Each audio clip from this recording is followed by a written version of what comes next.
Imagine standing in a quiet field somewhere in medieval Europe.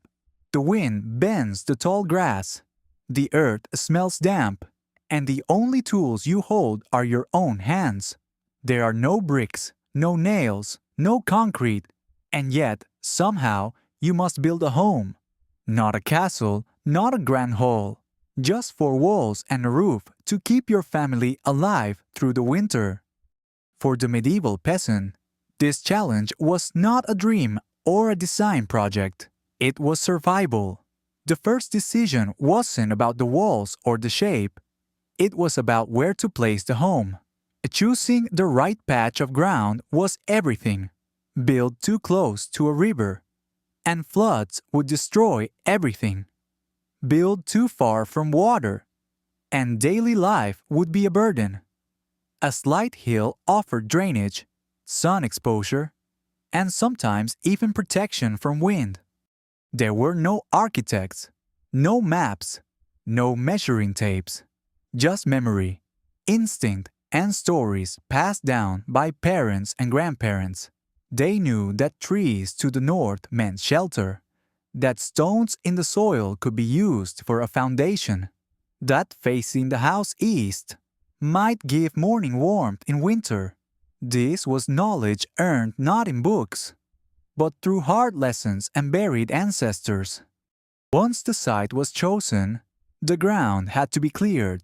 If there were trees, they had to be felled with an axe that dulled quickly and had to be resharpened by hand.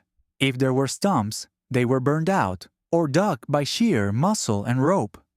Sometimes using a cow, if you had one. Then came the leveling. Peasants didn't own plumb lines or rulers. They relied on a stretched rope, a piece of wood, or just the eye of someone who'd seen 100 huts before. And then, the gathering.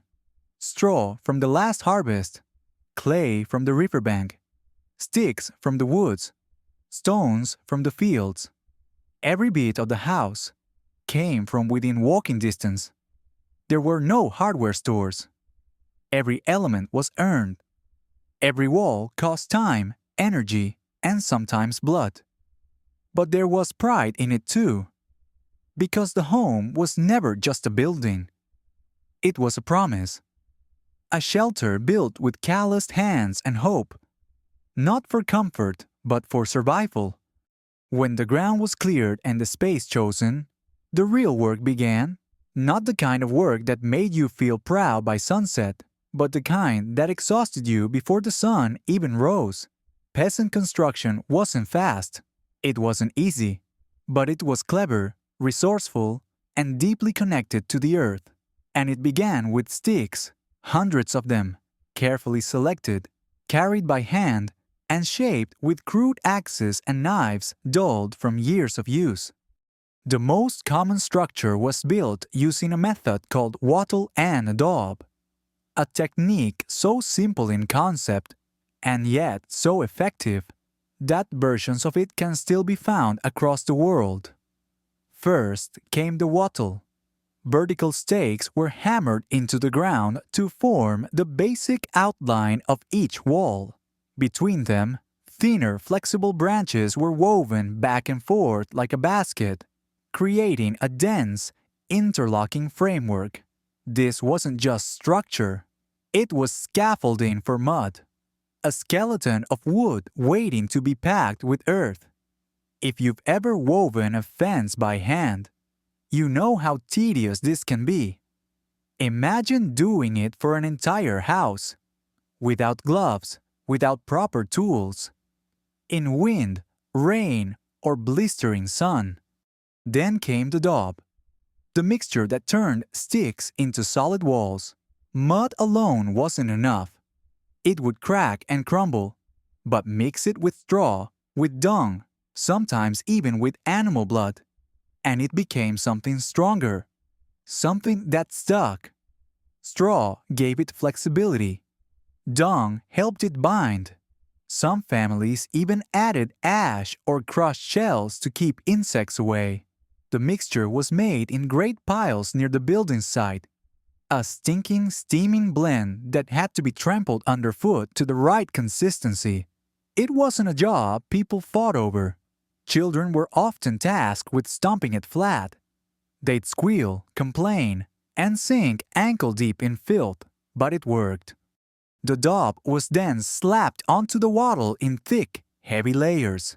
Handful by handful, the walls took shape. Every surface was pressed, smoothed, and packed, not for beauty, but for function. These walls were insulation, windbreak, and structure all in one. They needed to be thick enough to hold, but thin enough to dry. A poorly packed wall meant cracks, leaks, or worse, collapse. So peasants worked slowly, patiently. The same hand motions, the same muddy rhythm, for days or even weeks. No shortcuts, no substitutes. In some regions, if clay was plentiful, cob was used instead. A similar mix, but formed into massive lumps and stacked like crude bricks. These houses looked rough but could last for decades. Others used rammed earth, pounding soil between wooden forms with mallets until it hardened like stone. And when neither clay nor straw was available, they found other ways: turf blocks, peat bricks, even reeds if nothing else could be found. The house became a reflection of the land, a fingerprint of the soil itself. While the walls were being packed and dried, the roof began to rise. Peasants used whatever wood they could find: crooked branches, thick beams, sometimes even driftwood, shaping it with small axes and knives. The frame was tied together with rope, rawhide, or notched and pegged using wooden joints. No nails. Iron was too expensive, so joints had to be precise. Friction had to hold. A misaligned beam could bring down a roof. But generations of experience made the difference. Men who'd never held a ruler could build roofs that held under snow and storms. Then came the thatch. Straw was gathered after harvest, tied into bundles, and laid in overlapping layers. It was angled sharply, not for looks, but for function, to shed water, to keep snow from collapsing the roof. Thatched roofs were high maintenance. They rotted, they leaked, birds nested in them, rats chewed them. And yet, for centuries, they were the best option. Warm in winter, cool in summer, light enough for weak structures, yet thick enough to shelter families from rain and wind. It was rare for peasants to build alone. Most construction was communal. Neighbors helped raise walls, lift beams, and share materials. A thatch roof often needed 4 or 5 people working together. In return, you'd help them when it was their turn. It was a cycle of survival. No one could afford to hoard labor. Even if you had little food, you shared your hands. And when the work was over, it wasn't uncommon to share a meal, some bread, or a warm drink over the fresh dirt floor of a half-finished home. Peasant construction wasn't about aesthetics. It was about survival, climate, community, and material logic. Every line had a reason. Every choice had a consequence. A crooked wall meant cold wind in winter. A low roof meant smoke in your lungs. A thin wall meant waking up soaked during a storm. There was no room for experiments, only memory. You built as your father did, as his father did. Because in a world without second chances, the old ways were often the only ways. And when the walls finally dried, when the roof held its first rain, when the animals sniffed the corners and the hearth began to smoke, it wasn't finished. It never was. Peasant homes were living things, repaired, patched, reworked, built not in one moment, but across years of weather, birds, losses, and long winters. And it all began with sticks and mud, humble, filthy, essential, the foundation not just of shelter, but of life itself. Once the walls were hardened and the thatched roof was tied down against the wind, A home began to feel real. But for a peasant, the word home didn't mean comfort. It meant shelter, function, and survival. Inside, the space was small, smoky, and alive with movement. There were no separate rooms, no privacy. A single room did everything. It was bedroom, kitchen, storage, stable, and workshop, often all at once. And at the center of it all, both physically and spiritually, stood the hearth. The hearth was not a luxury. It was a necessity, the lifeblood of the home. A simple fire pit, sometimes lined with stones, sometimes just a ring of burnt earth. It burned nearly every hour of every day. It provided heat, light, and cooked every meal. But there was no chimney. Smoke curled up into the thatch or slipped through a hole in the roof. More often than not, it lingered, filled the air, blackened the beams, and choked the lungs of those living beneath. Still, they endured it, because without it, they would freeze, starve, or fall ill. Above the hearth, a hook or iron rod was fixed to hang pots. These were rarely more than one or two, heavy, blackened with soot, passed down through generations. The family might boil porridge, stew root vegetables, or heat water for washing. There were no ovens, no tables filled with choice, just whatever they had managed to gather, forage, or save. The diet was simple: grains, legumes, leeks, onions, cabbage, occasionally eggs, rarely meat, and bread, when flour was available, baked on stones or in shared village ovens. The floor beneath their feet was packed earth, hardened by time and footfall. In some homes it was covered with dried rushes or straw, scattered to soak up spills, mud, or worse. These would be changed rarely, maybe every few weeks. And beneath them, layers of rot, crumbs, fleas, and ash built up like sediment. Rats lived in the corners. Spiders hung from beams. The air smelled of fire, sweat, and wet wool. But no one noticed. It was the smell of survival. There was almost no furniture. A low wooden table, often more a thick plank balanced on stumps. A couple of stools or benches. One shared bed if they were lucky. A wooden frame with a sack of straw or feathers. The rest of the family slept on the floor, wrapped in wool, beside the fire, beside the animals. Blankets were rare. Cloaks doubled as bedding. And during the coldest months, animals might be brought indoors. A pig, a few hens, even a goat, not just for protection, but for warmth. Their breath, their body heat, made the room bearable. Light came from the fire, or from a simple oil lamp, a shell or bowl filled with fat, with a rag for a wick. Windows were tiny slits, often covered with oiled parchment or cloth, sometimes just a wooden shutter. Glass was a luxury no peasant could dream of. During the day, the door was left open to let in light and flies. At night, it was barred with a wooden plank or stone. No locks. Just hope that no one, man or beast, would test it.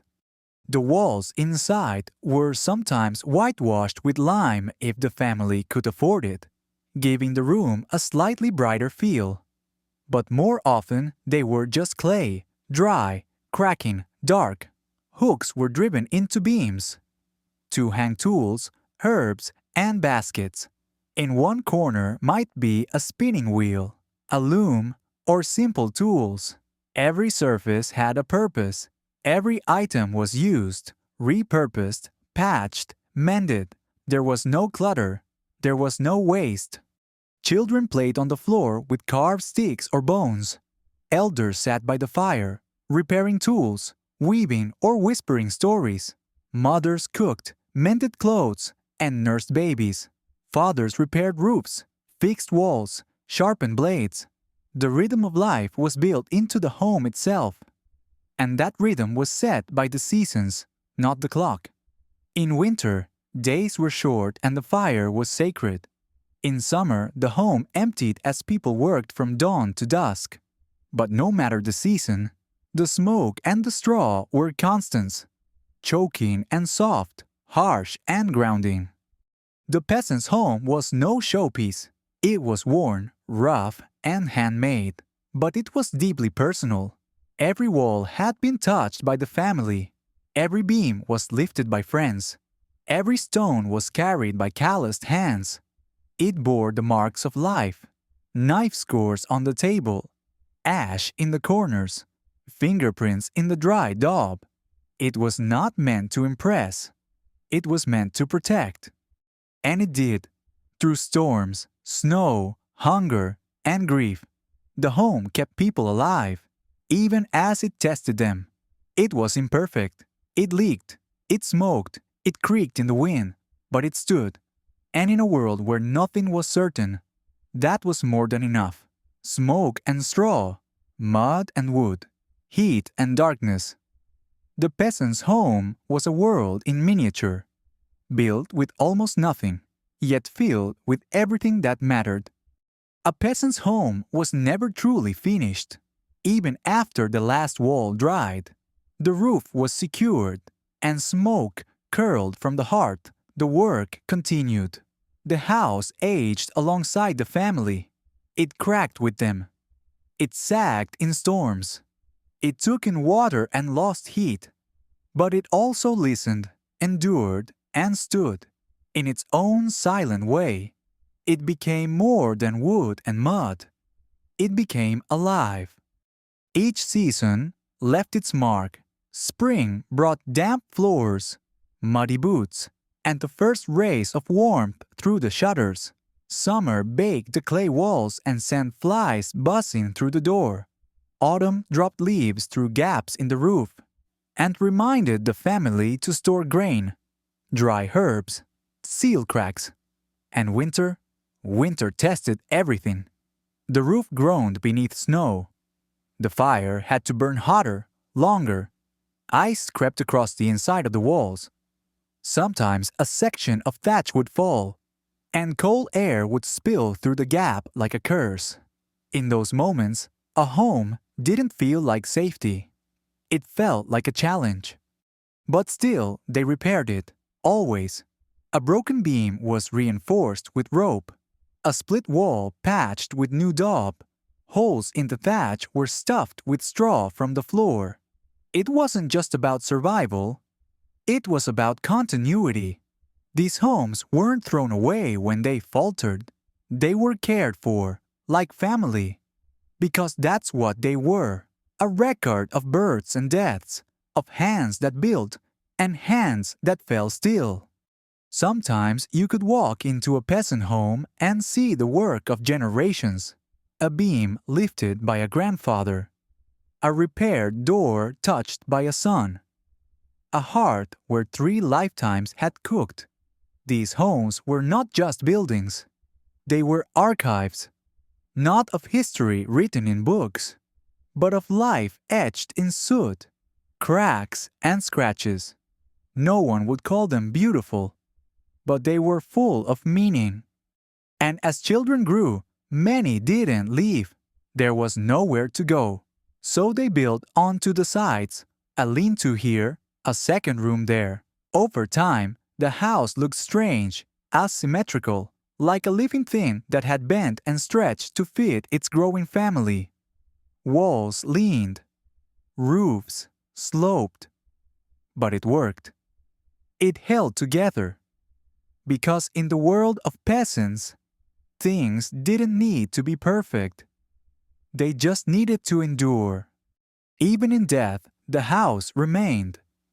When a parent passed, the room grew quieter but not emptier. Their tools still hung from the wall. Their place by the fire stayed open. The house held their memory. And the children who remained would sweep the floor, patch the roof, and go on. Because there was no ceremony greater than keeping the fire lit. No monument more sacred than a warm bed under a leaking roof. The idea of home in the peasant world was not comfort. It was responsibility, maintenance, inheritance. The land gave the materials, but the family gave the meaning. Through hardship, hunger, sickness, and silence, the house bore witness. It didn't protect perfectly, but it stood when nothing else did. And that is what made it sacred. A living shelter, built by hand, kept alive by care, marked not by design, but by devotion. It did not impress kings, but it raised families. It did not inspire poets, but it sheltered dreams. And long after the fire went out, and the beams finally gave way to rot, and the daub crumbled to dust, the spirit of that home lived on. In memory, in story, in the quiet resilience of those who once built, not for glory, but simply to survive.